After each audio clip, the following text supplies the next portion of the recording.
ਹਾਂਜੀ ਬੱਚਿਓ, ਅੱਜ ਆਪਾਂ ਇਲੈਕਟ੍ਰੋਮੈਗਨੈਟਿਕ ਇੰਡਕਸ਼ਨ ਦੇ ਵਿੱਚ ਅਗਲਾ ਲੈਕਚਰ ਲੈ ਕੇ ਆਏ ਹਾਂ।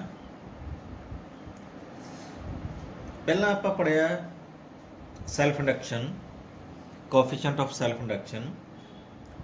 ਅੱਜ ਆਪਾਂ ਪੜਾਂਗੇ equivalent self inductance of a group of coils. ਹਾਂਜੀ, ਇਕੁਇਵਲੈਂਟ ਸੈਲਫ ਇੰਡਕਟੈਂਸ ਦੋ ਪਾਰਟਸ ਨੇ ਇਹਦੇ। ਸਭ ਤੋਂ ਪਹਿਲਾਂ ਹੈ coils connected in series। ਆ ਦੋ coils ਨੇ, ਦੋਨਾਂ ਦੀ ਇੰਡਕਟੈਂਸ ਕੋਐਫੀਸ਼ੀਐਂਟ ਆਫ ਸੈਲਫ ਇੰਡਕਟੈਂਸ ਡਿਫਰੈਂਟ ਹੈ। ਇੱਕ ਦੀ L1 ਹੈ, ਦੂਜੇ ਦੀ L2 ਹੈ। तो सीरीज बच्चों सानू पता है सेम करंट दोनों कोयल च पास करेगा। तो सीरीज होने के कारण पहली कोयल के क्रॉस इंड्यूस्ड EMF जड़ी है E1 है, दूजी कोयल के क्रॉस इंड्यूस्ड EMF E2 है। तो टोटल EMF असी लिख सकते हैं E is equal to E1 plus of E2 total EMF। हाँ जी, तो वी नो E1 क्या है, सेल्फ इंडक्टेंस अक्रॉस L1। यदि वैल्यू क्या हो जाएगी, according to Faraday's law of electromagnetic induction minus L1 into D I upon D T, क्योंकि current ये आई फ्लो कर रहा है L1 चो। एंड सिमिलरली E2 की वैल्यू क्या हो जाएगी, minus of L2 into rate of change of current D I upon D T, क्योंकि वो भी सेम करंट आई फ्लो कर रहे हैं। And then total EMF E I can write it could be it is equal to minus of LS। LS मतलब आई can right LS का मतलब क्या है,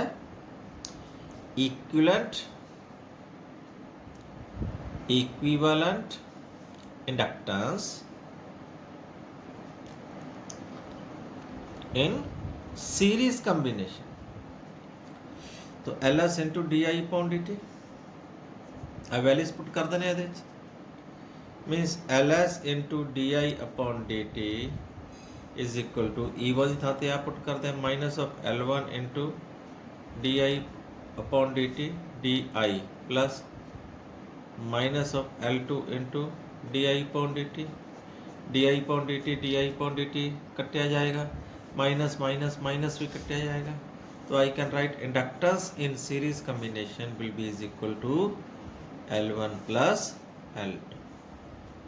मीनस जिमें रजिस्टेंस होंदी है सीरीज कंबीनेशन दे विच जुड़ जाती है, उसी तरह सीरीज कंबीनेशन दे विच असी इंडक्टेंस नूं भी जोड़ देना है। ये चीज़ तुसी याद रखनी है, ठीक है जी। हाँ जी, अगे आ गया बी पार्ट इहदा inductance in parallel combination. Parallel दे विच की है, अपने को दो कॉइल्स लाई हैं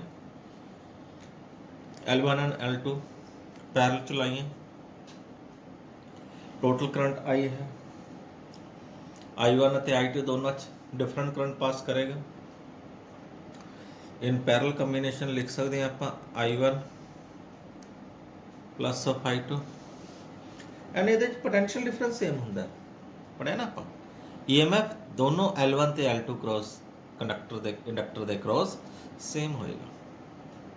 नीचे लिखांगे डिफरेंशिएटिंग बोथ साइड्स।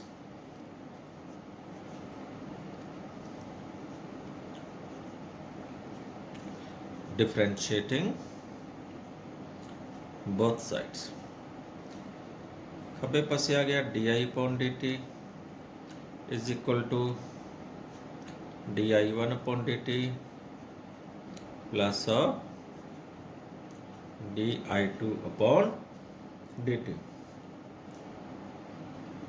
हाँ जी, इंड्यूस्ड EMF क्या होंगी, टोटल इंड्यूस्ड EMF लिखी जा सकती है minus L into D I upon D T. इतों असी लिख सकते हैं D I upon D T की वैल्यू क्या हो जाएगी, minus of E upon L ठीक है। हैंस di1 अपॉन dt ਨੂੰ ਲਿਖ ਸਕਦੇ ਆ minus of E upon L1, क्योंकि L1 ਦੇ क्रॉस EMF ਤਾਂ E रहेगी ना, सेम ही रहेगी। सिमिलरली di2 अपॉन dt ਨੂੰ ਲਿਖ ਸਕਦੇ ਆ minus of E upon L2। then equivalent resistance in parallel combination ਚ ਲਿਖ ਸਕਦੇ ਆ total current di upon dt ਨੂੰ minus of total EMF E ਅਤੇ effective inductance LP। तो values di upon dt, di1 upon dt, di2 upon dt ਦੀ value ਇਸ equation ਪੁੱਟ ਕਰਦੇ ਇਸ ਇਕੁਏਸ਼ਨ ਚ di upon dt ਦੀ ਵੈਲਿਊ ਪੁੱਟ ਕੀਤੀ in this equation minus E upon LP, dy upon dt the value ਪੁੱਟ ਕੀਤੀ minus E upon L1 plus minus E upon L2, ਆ values ਇੱਥੇ ਪੁੱਟ ਕੀਤੀ minus ई कटे जाएगा, तो अपने को रह जाएगा 1 upon LP in parallel combination is equal to L1 plus of L2। Means parallel combination दे विच इक्विवेलेंट इंडक्टेंस जिहड़ी हुंदी है रेसिप्रोकल करके एड अप करदे आ। जिन्हों सीधा कर लिए LP की वैल्यू क्या आ जाएगी, that comes out to be L1 L2 upon L1 plus L2। LCM लेके सॉल्व कर ला, ठीक है ना जी। ये है equivalent self inductance in grouping of cells. अगला टॉपिक है साडे कोल energy stored in an inductor. Energy stored in an inductor, inductor दे विच एनर्जी स्टोर हुंदी है, किस फॉर्म च हुंदी है, क्योंकि इंडक्टर दे विच क्या हुंदी, कॉइल दे विच जदों करंट ग्रोथ करदा मैगनैटिक फील्ड पै सैटअप हो जाती है, तो उस एनर्जी ਨੂੰ ਅਸੀਂ मैगनैटिक एनर्जी कहने हैं। तो इंडक्टर ਦੇ ਅੰਦਰ ਜਿਹੜੀ એનર્ਜੀ ਸਟੋਰ ਹੁੰਦੀ ਹੈ ਇਨ ਦਾ ਫਾਰਮ ਆਫ ਮੈਗਨੈਟਿਕ ਫੀਲਡ ਹੁੰਦੀ ਹੈ। ਕੋਰਸਪੋਂਡਿੰਗਲੀ ਤੁਸੀਂ ਯਾਦ ਕਰੋ ਇਲੈਕਟ੍ਰੋਸਟੈਟਿਕਸ ਤੁਹਾਨੂੰ ਪੜਾਇਆ ਹੋਏਗਾ, ਕੈਪੈਸਿਟਰ ਦੇ ਅੰਦਰ ਵੀ એનર્ਜੀ ਸਟੋਰ ਹੁੰਦੀ ਹੈ, ਲੇਕਿਨ ਉਹ ਕਿਸ ਫਾਰਮ 'ਚ ਹੁੰਦੀ ਹੈ, ਇਲੈਕਟ੍ਰਿਕ ਫੀਲਡ ਦੇ ਰੂਪ 'ਚ। तो ਸਿਮਿਲਰ ਰਿਲੇਸ਼ਨ ਇਹਦੇ 'ਚ ਵੀ ਉਹਦੇ 'ਚ ਆਪਾਂ ਫਾਈਂਡ ਆਊਟ ਕੀਤਾ ਸੀ electric energy stored in the capacitor. ਇੱਥੇ ਉਹਦੀ ਕੰਪੈरेटिव डेरिवेशन होएगी magnetic energy stored in the inductor. आओ डिराइव करिए, बड़ी सिंपल जी डेरिवेशन है। According to Faraday's law of electromagnetic induction induced EMF E is equal to minus L D I upon D T. हाँ जी, in order to growth of current, in order to maintain growth of current in the circuit, applied voltage VL must be is equal to the induced EMF। ਜਿਹੜੀ applied voltage ਹੈ induced EMF ਦੇ ਬਰਾਬਰ ਹੋਣੀ ਚਾਹੀਦੀ ਹੈ, means E must be is equal to minus of VL, ਤਾਂ ਹੀ current maintain ਰਹੇਗਾ, ਨਹੀਂ ਤਾਂ ਕਰੰਟ ਤੁਹਾਡੇ ਕੀ ਕਰ ਜਾਏਗਾ ਨਾ ਸਰਕਟ 'ਚ। ਤਾਂ ਕਿ ਕਰੰਟ ਕਨਸਟੈਂਟਲੀ ਮੇਨਟੇਨ ਰਹੇ, ਜਿਹੜੀ ਅਪਲਾਈਡ ਵੋਲਟੇਜ ਹੈ VL ਉਹ ਇੰਡਿਊਸਡ EMF ਦੇ ਇਕੁਅਲੈਂਟ ਐਂਡ ਆਪੋਜ਼ਿਟ ਡਾਇਰੈਕਸ਼ਨ 'ਚ ਹੋਣੀ ਚਾਹੀਦੀ ਹੈ। ਇਹਦੀ ਵੈਲਿਊ ਇੱਥੇ ਪੁੱਟ ਕਰ ਦਿੰਦੇ ਆ, means minus of VL is equal to minus of LDI upon dt। Minus ਨਾਲ ਮਾਈਨਸ ਕੱਟੇਗਾ, ਤਾਂ ਪੋਟੈਂਸ਼ੀਅਲ ਡਿਫਰੈਂਸ ਸਾਡੇ ਕੋਲ ਆ ਗਿਆ, VL ਦੀ ਵੈਲਿਊ ਕਿਆ, LDI upon dt। ਹੁਣ ਤੁਹਾਨੂੰ ਪੋਟੈਂਸ਼ੀਅਲ ਡਿਫਰੈਂਸ ਇਲੈਕਟ੍ਰੋਸਟੈਟਿਕਸ ਬੱਚੋ ਕਰਾਇਆ ਸੀ। Potential difference amount of work done is equal to potential difference VL times the charge। amount of work done per unit charge ਨੂੰ ਤੁਸੀਂ potential difference ਪੜਿਆ, तो work done is equal to potential difference into charge हो जाएगा। VL ਦੀ value ਇੱਥੇ ਪੁੱਟ ਕਰ ਦਾਂਗੇ, क्या आ जाएगा, VL L DI upon dt into dq। तो dq upon dt ਨੂੰ ਕੀ ਲਿਖ ਸਕਦੇ, dq upon dt that is current, rate of flow of current I, तो dq upon dt ਨੂੰ ਇੱਥੇ I ਲਿਖ ਸਕਦੇ ਹਾਂ, means L di into I। ये फार्मूला हो गया L I into di। कादा फार्मूला हो गया, small amount of work done. Then total amount of work done पता करना आपका, we have to find total work done. क्या करेंगे, integrating both sides, taking integrating both sides, दोनों पासे बच्चों असी इंटैग्रेशन ले लांगे। हाँ, तो डी डब्ल्यू की इंटैग्रेशन आ जाएगी, W integration of D W means integration of L I D I. ਹੁਣ ਲਿਮਟ क्या है, आई वेरिएबल है, स्टार्टिंग करंट सर्किट 0 सी, जो करंट ग्रोथ होया 0 सी, मैक्सिमम करंट ਅਸੀਂ लिख ਲੈਂਦੇ ਆ आई नॉट। ਹੁਣ एल ਤਾਂ कांस्टेंट, एल ਤਾਂ ਬਾਹਰ ਆ ਜਾਏਗਾ, means L integration of I D I, sorry I D I 0 to I naught. I D I की इंटीग्रेशन क्या होएगी, वेरी सिंपल, वर्क डन का फार्मूला आ गया, L integration I D I की होंगी वैल्यू आई स्क्वायर अपॉन 2, फिर limit लिखते हैं 0 टू आई नॉट। अगला स्टेप है upper limit minus lower limit, means L into I naught the square upon 2 minus 0 the square upon 2। तो वर्क डन की value क्या आ गई, half of L I not square. तो बच्चों this work done is stored in the inductor in the form of magnetic potential energy। ਇਹ ਕਿਸ ਰੂਪ ਚ ਸਟੋਰ ਹੁੰਦਾ ਹੈ, coil ਦੇ ਵਿੱਚ in the form of magnetic potential energy। तो ਇਸ magnetic potential energy ਨੂੰ ਅਸੀਂ U ਨਾਲ ਲਿਖਦੇ ਹਾਂ। याद करो, थानू कैपेसिटर दे विच U भी लिखिया सी, उत्थे U E पैर च पा देने, हुण इत्थे U पैर च पा देने छोटा जिहा B, मतलब यह मैग्नेटिक पोटेंशियल एनर्जी है। फार्मूला क्या हो गया, half of L I not square. ये अपने कोल मैग्नेटिक पोटेंशियल एनर्जी है। हुण मैग्नेटिक पोटेंशियल एनर्जी तो है, लेकिन ये मैग्नेटिक फील्ड का नाम ही नहीं, ठीक है ना। तो मैग्नेटिक फील्ड भी असी मैग्नेटिक फील्ड के रूप के भी इनू लिख सकते हैं। Now we know magnetic field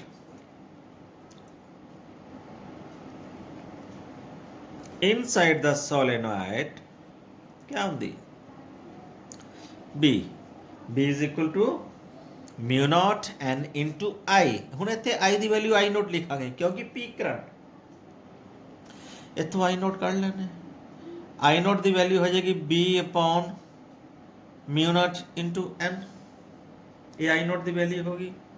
हाँ जी, हुण कल डेरिवेशन की है सैल्फ इंडक्टेंस की, coefficient of self inductance of a long solenoid L is equal to mu naught into N square into A into L. आ वैल्यू साडे कोल एल वास्ते है। Putting this value L and I naught in this equation, in equation number 1 दे दो जी। हाँ जी, यू बी की वैल्यू आ जाएगी, let us check, half of, थानू दिख रही है, इक्वल टू एल, एल की तो मैं लिखदा की वैल्यू है mu naught N square A and L. अगे की आ गया I naught the square, I naught की वैल्यू थानू दिख रही है B upon mu naught N, ए वैल्यू पुट करनी है into B upon mu naught N the whole square. इन्हें सॉल्व कर ले, की वैल्यू आ गई equal to 2 mu naught N square A L into B square upon mu naught square into N square ना N square कटिया गया, बाकी सारा कुछ मौजूद है। तो यू बी की वैल्यू आ गई, मैग्नेटिक एनर्जी की वैल्यू आ गई बच्चों equal to 2 B square A L वटा म्यू नॉट, क्योंकि एक म्यू नॉट ना म्यू नॉट भी कटिया गया। यह मैग्नेटिक फील्ड के रूप के एनर्जी स्टोर्ड आ गई। ये वैल्यू इन्नी यूज नहीं होंगी जिन्नी अगे यूज होनी है। ये कड़ी है मैं कह रहा magnetic energy density, this is very important. Magnetic energy ये बहुत यूज होंगी है वैल्यू। इलैक्ट्रोमैग्नेटिक वेव्स के विच भी यह वैल्यू बहुत यूज होनी है। अगले चैप्टर ध्यान ना सुने, मैग्नेटिक एनर्जी डेंसिटी नू स्मॉल यू बी ना लिखते हैं किसी बुक च, कोई बुक के विच इसनू यू कैपिटल यू बी पा के उत्ते ਬਾਰ ਪਾ ਦਿੰਦੇ ਹਾਂ, ਮਤਲਬ ਇੱਕੋ ਹੀ ਹੈ। ਮੈਗਨੈਟਿਕ એનર્ਜੀ ਡੈਂਸਿਟੀ ਕੀ ਵੈਲਿਊ ਹੁੰਦੀ ਹੈ? ਡੈਂਸਿਟੀ ਦਾ ਮਤਲਬ, ਡੈਂਸਿਟੀ ਮਤਲਬ ਜਿਵੇਂ ਨਾਰਮਲ ਡੈਂਸਿਟੀ ਹੁੰਦੀ ਹੈ ਮਾਸ ਪਰ ਯੂਨਿਟ ਵੋਲਿਊਮ। ਜਦੋਂ ਮੈਂ ਕਿਹਾ ਮੈਗਨੈਟਿਕ એનર્ਜੀ ਡੈਂਸਿਟੀ, ਇਹਦਾ ਮਤਲਬ ਹੈ ਮੈਗਨੈਟਿਕ એનર્ਜੀ ਪਰ unit volume. Magnetic energy density means magnetic energy per unit volume. हुण वॉल्यूम क्या होंदा बच्चों? वॉल्यूम दा cross section area into length. Base दा एरिया नूं लेंथ नाल गुणा कर दिओ। You know this is a cylinder.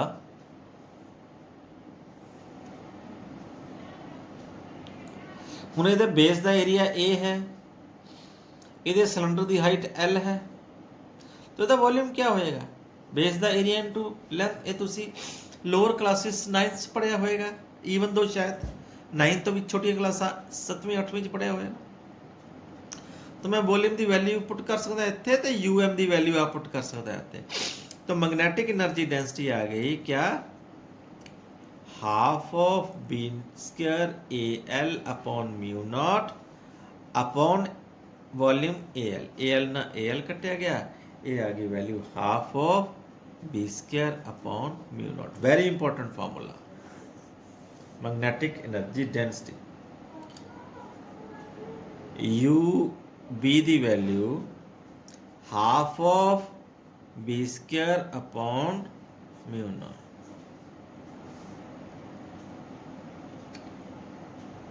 बच्चों थानू मैं कंपैरेटिव याद करा देना। इलैक्ट्रिक एनर्जी डेंसिटी इत्थे नहीं है, ये आपां पहले यूनिट दे विच यूनिट 1 ਦੇ ਵਿੱਚ ਪੜਿਆ ਕੈਪੈਸਿਟਰ ਦੇ ਵਿੱਚ। Electric energy density comparative energy density, ਸਿਰਫ ਇਕੁਏਸ਼ਨ ਲਿਖ, ਫਾਰਮੂਲਾ ਲਿਖਣਾ ਹੈ ਉਹਦਾ ਕੀ ਸੀ? ਉਹਦੇ ਚ U ਪੈਰ ਚ E ਪਾਇਆ ਸੀ, ਬਾਹਰ ਪਾਇਆ ਸੀ, ਸੌਰੀ ਵੈਕਟਰ ਨਹੀਂ ਪਾਣਾ ਬਾਹਰ, ਮੇਰੇ ਧਿਆਨ ਚ ਨਹੀਂ ਬਾਹਰ ਪਾਇਆ ਸੀ ਕਿ ਨਹੀਂ ਪਾਇਆ ਸੀ, ਇਹ ਧਿਆਨ ਚ। UE क्या सी? Half of epsilon naught into E square. Similar relation 1/2 1 upon mu naught है, उस थां ते एप्सिलॉन नॉट आ जाता, इत्थे बी स्क्वायर है, इस थां ते ई स्क्वायर आ गया। ठीक है ना? ये इलैक्ट्रिक एनर्जी डेंसिटी है, ये मैग्नेटिक एनर्जी डेंसिटी है। अगले चैप्टर च लोड़ पेगी इलैक्ट्रोमैग्नेटिक वेव्स दे विच।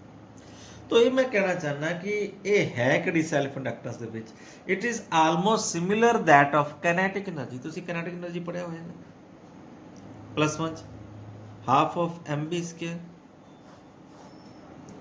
तो लगभग सेम है। तो इत्थे जिहड़ी आपां पढ़िया सॉरी डेंसिटी नहीं, मैग्नेटिक फील्ड एनर्जी, आ वाला फार्मूला सॉरी यूबी क्या पढ़िया?